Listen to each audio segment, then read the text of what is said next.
Kebebasan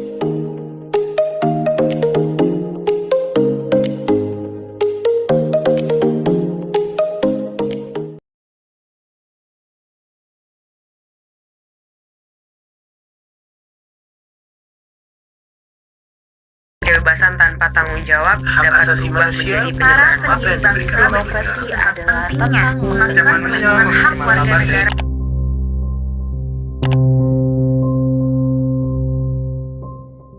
Halo, pernahkah kalian membayangkan bahwa satu kalimat yang kita tulis di media sosial bisa membawa semangat bagi seseorang atau justru meninggalkan luka? Di era digital, kebebasan ada di tangan kita, tetapi bagaimana kita menggunakannya? Usia anak-anak dan remaja menjadi rentan terpapar informasi dari media sosial lantaran secara psikologis dan usia memang belum cukup matang menyaring informasi. Hari ini semua orang bisa berbicara.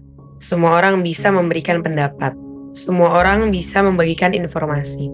Namun, kebebasan tanpa tanggung jawab dapat berubah menjadi penyebaran hoaks, ujaran kebencian, bahkan perundungan di dunia digital. Di balik setiap layar, ada manusia memiliki perasaan dan hak yang sama.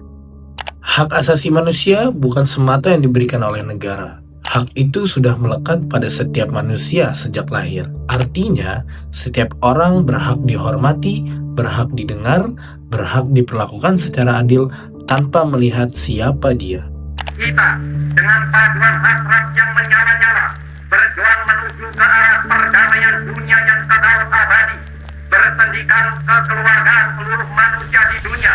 Perjuangan melindungi hak setiap warga negara Indonesia telah dimulai sejak Indonesia belum merdeka. Dalam sidang BPUPKI tahun 1945, para pendiri bangsa berdiskusi tentang pentingnya memasukkan perlindungan hak warga negara ke dalam konstitusi. Dari berbagai perbedaan pendapat, lahirlah kesepakatan yang menjadi dasar Indonesia sebagai negara hukum yang menjunjung keadilan dan martabat manusia. Hak asasi manusia tidak dapat dipisahkan dari demokrasi Pancasila. Demokrasi bukan hanya tentang memilih siapa yang menang. Demokrasi adalah tentang mendengarkan, menghargai perbedaan, dan mencari keputusan terbaik melalui musyawarah. Dengan begitu, setiap suara memiliki kesempatan untuk didengar dan dihargai.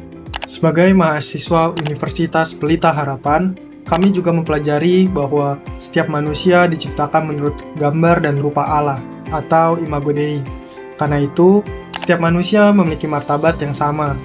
Kemudian, menghormati hak orang lain bukan hanya kewajiban sebagai warga negara, tetapi juga bentuk tanggung jawab kita kepada Tuhan dan sesama. Perubahan tidak harus dimulai dari hal yang besar. Mulailah dari cara kita berbicara. Dari cara kita menghargai perbedaan, Dari keberanian menyampaikan pendapat dengan santun. Dari kebiasaan memeriksa kebenaran informasi sebelum membagikannya. Karena kebebasan Selalu berjalan bersama tanggung jawab. Dan ketika kita menghormati hak orang lain, saat itulah kita sedang menjaga demokrasi Pancasila. Indonesia yang damai dan adil bukan hanya tanggung jawab pemerintah, tetapi juga tanggung jawab kita semua.